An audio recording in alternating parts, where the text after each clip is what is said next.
Yeah, Baruch Levi B here from the Defiant Spirit. Thanks for tuning in. I'm doing a lot of short videos on meaning coaching. I'm a meaning coach, the work of Viktor Frankl. Logotherapy, I'm a logotherapist. Logos means meaning. And so I work with individuals using meaning as a form of therapy, of healing, but really it's shifted heavily into coaching. And so I've just been doing a lot of education lately on what is meaning coaching, because it's not just meaning.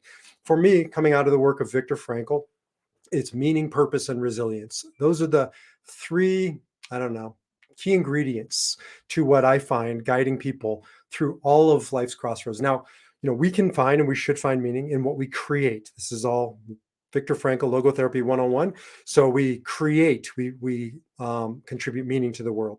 We experience, right? You don't have to just do, although our society says, we are human doings. We're human beings. Just being present, being fully in a moment can be a pathway to meaning. But there's a third way. And this is why Frankl is so admired and revered, certainly by me, is that he talked about a third way. And that is probably the highest way to discover meaning in your struggles, in your adversity, in your suffering. We live in a world that now says we shouldn't suffer, we shouldn't struggle, we should minimize them, we should eliminate them. Like we're under a delusion that somehow we're getting out of this thing alive, that somehow struggles and suffering is an anomaly. It's a one-off. It's built into the fabric of creation. You're gonna face the adversity. That doesn't mean there isn't meaning in those moments. That's specifically when we have to, as Frankl said, make our defiant stand, right? To say to whatever is on our path, on the crossroads, at the crossroads, we are going to stop here. We're going to be patient. What does patience mean? Patience comes from the Latin pati, which means suffering, right? So we don't have patience for suffering. This is how you move through your suffering with meaning, with purpose, with resilience. You can medicate your way through it. You can numb yourself by food or drugs, alcohol, shopping, Netflix. You can hide from it, being a victim, waiting for the storms to pass, hoping, praying. You can do the void dance, avoidance, a dance around the void, and just keep busy enough and focus on everything but the issue at hand. Or you can make your defiant stand. You can face whatever it is that's bringing you that adversity, and you can become patient. What does that mean? Truly, what is patience? To carry the burden, to stay present to what you're in, what you're feeling, to not run from it. As Frankl said, to make your defiant stand. That's why we're here. When I've done funerals, I don't do them anymore, but when I was a rabbi, I did over 500 funerals. The people who lived a life like Dostoevsky said, make me worthy of my burdens, were admired, right? They were the ones, I don't care how much money they had in the bank, I don't care how many titles they had next to their name, I don't care how many trophies they had on the shelf. They were revered by their children, by their grandchildren, by their peers, by the people around them. They were worthy of their burdens. They could carry the suffering of theirs.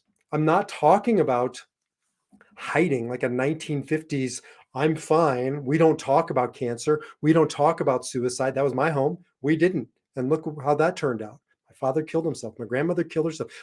It was off limits.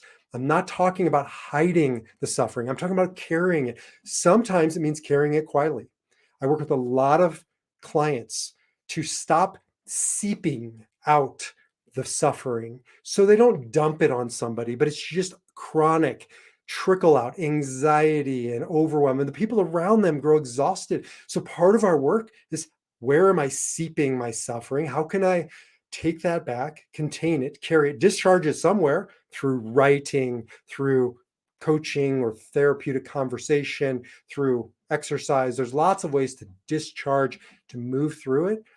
But carrying it as an act of service to others. Now, you have a spouse, you should be able to talk to him or her about anything. But that doesn't mean that you want or need to dump everything on them.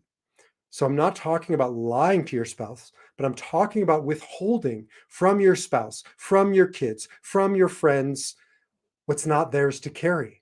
Right? When we dump somebody on something on somebody that's not theirs, that causes them a new load to carry, a burden, a suffering. And that's not what you want to do. That's not what I want to do.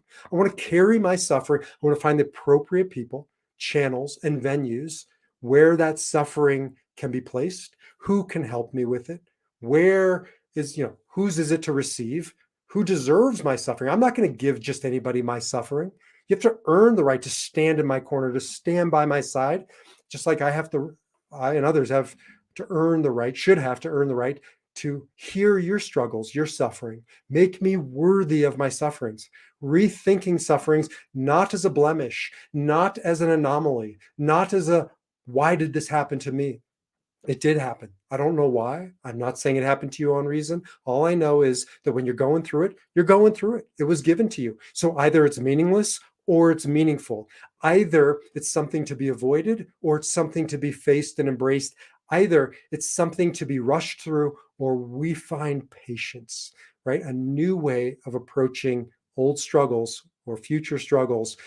Make me worthy of my burdens. And that's what compassion means. Come with passion, suffering, to be with somebody in their struggles, in their adversity, in their suffering, not trying to fix it. My wife reminds me all the time, stop trying to fix my struggles. Just be with me in it. Can I be with somebody in their suffering? Can you be with somebody in theirs and just help them carry their burden?